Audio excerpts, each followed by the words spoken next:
নমস্কার বন্ধুরা, welcome to পূর্ণিমা পাত্র কিচেন। আজকে আমি আপনাদেরকে করে দেখাবো কচি সজনে ডাঁটার ঝোল।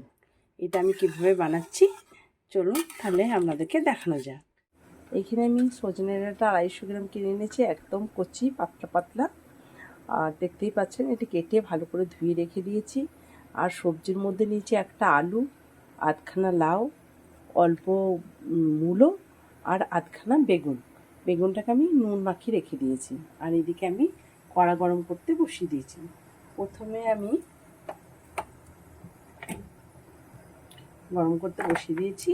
আমি একটু তেল দিয়ে দেবো, 1 চামচ 1.5 চামচের মতন তেল দিয়ে দেবো। আর এখানে নিয়েছি অল্প বড়ি। এটাকে প্রথমে বড়িটাকে ভেজে নেব লাল লাল করে। দেখুন লাল লাল করে বড়িটা ভাজা হয়ে গেছে। এবার আমি বড়িটাকে তুলে নিচ্ছি প্রথমে। এরপর আমি বেগুনগুলোকে ভেজে নেব। আর বেগুনের ওপর থেকে আমি দিয়ে দেবো সামান্য হলুদের গুঁড়ো।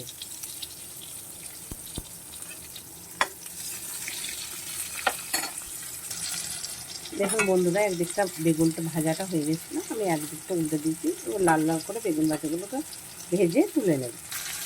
এবার বেগুনগুলোকে আমি তুলে নিচ্ছি। দেখুন কড়াতে অল্প তেল আছে, আমি আর তেল দেবো না। এরপর সমস্ত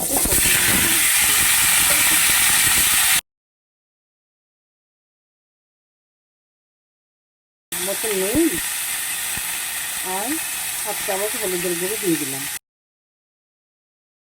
এগুলোকে আমি প্রথমে ভেজে ভালো করে সেদ্ধ করে নেব। আমি জল দিয়ে দিলাম। এটা যখন হাফ সেদ্ধ হয়ে আসবে তখন আমি সজনে ডাঁটাগুলোকে দিয়ে দেবো, বানিয়ে নেব। এখানে দেবো 1 চামচ কালো সরষে, 1 চামচের কম একটু সাদা সরষে, আর এখানে বড় 1 চামচ পোস্ত দিয়ে দেবো।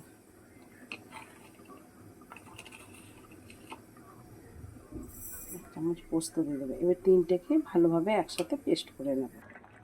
দেখুন সবজিগুলো যখন আধ সেদ্ধ হয়ে গেছিলো তখন কিন্তু আমি ডাঁটাগুলো দিয়ে দিয়েছিলাম। আপনাদেরকে আমি দেখাতে পারিনি একটু তাড়াতাড়ির জন্য। এবার ডাঁটাগুলো ভালোভাবে সেদ্ধ হয়ে গেছে, আলু সব সবজিটা। এবার এটাকে নামিয়ে এবার আমি একটা অন্য কড়াই বসিয়ে দেব তরকারিটা বানাবার জন্য। পরিমাণ মতন তেল দিয়ে দেবো, 1 চামচ 1.5 চামচ। এখানে দেবো একটা তেজপাতা ফোড়ন, আর দেবো 1 চামচ পাঁচফোড়ন। ফোড়নটা একটু ভাজা হয়ে এসছে। এরপর আমি দেবো একটু আদা গ্রেট করা, আর দিয়ে দেবো তাই ভালোভাবে ভেজে নেবো।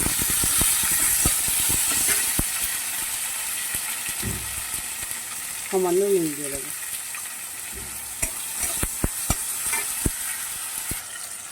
দেখুন নুন দিতে টমেটোটা গলে গেছে। এখানে আমি ছোটো চামচের 1 চামচ লঙ্কা দিয়ে দেবো। সামান্য পরিমাণ হলুদ দেবো, যেহেতু হলুদ দিয়ে আমি সেদ্ধ করেছি। আর এখানে দেবো একটু জিরের গুঁড়ো, আর সাদা সর্ষে, কালো সর্ষে আর পোস্ত পেস্টটাকে দিয়ে দেবো। এই মশলাটাকে আমি 1 মিনিট কষিয়ে নেবো ভালোভাবে। দেখুন বন্ধুরা, মশলাটা ভালোভাবে 1 মিনিট কষানো হয়ে গেছে। এরপর আমি ঝোলটাকে ঢেলে সেদ্ধ করে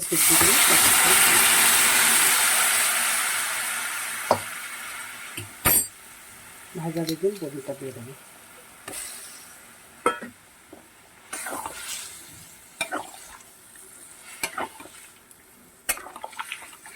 সামান্য জল দিয়ে মিনিট ফুটতে দেবো। আমি নুন চেক করে দেখে নিয়েছি, নুন ঠিক আছে। আর আমি এতে আরও 1/2 বাটি জল দিয়ে দিয়েছি। এরপর এটাকে মিনিট 3 আমি ফুটিয়ে নেব। ঝোলটা হয়ে এসছে। এরপর আমি সামান্য গরম মশলা দিয়ে দিলাম। এইটাকে আমি 5-6 সেকেন্ডের মতন ফুটিয়ে নেব। তারপর গ্যাসটাকে বন্ধ করে 2 মিনিট রেস্টে রেখে দেবো।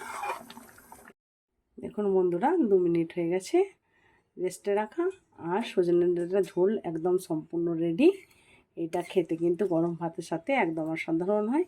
চলুন এরপরে একটা পাত্রে ঢেলে নিই।